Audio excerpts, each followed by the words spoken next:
के घाटे चल के अब की बाटे जाके ही बेदिया बना दे बलम।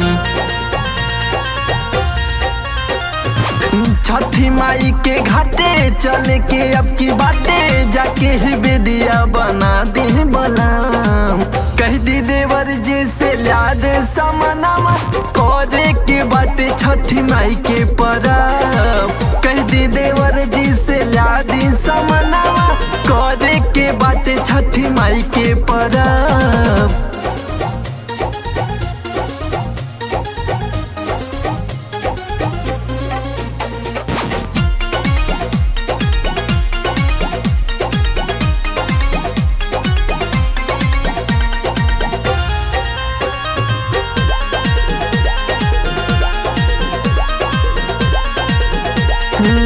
छठी माई के बड़ा कृपा रहेला, माई के पूजे पूरा दुनिया चलेला।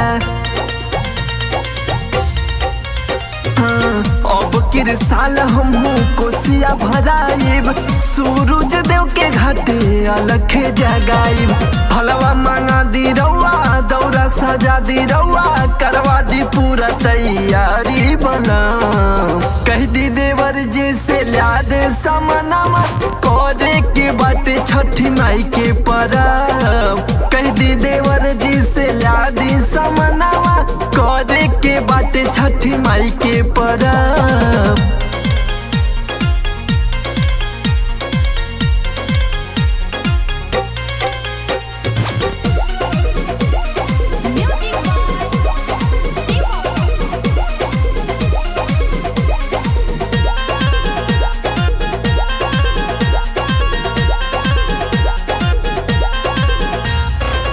माई से करल जाई बिनती मनोहर हो, भर दी है गोदिया माई हमार हो।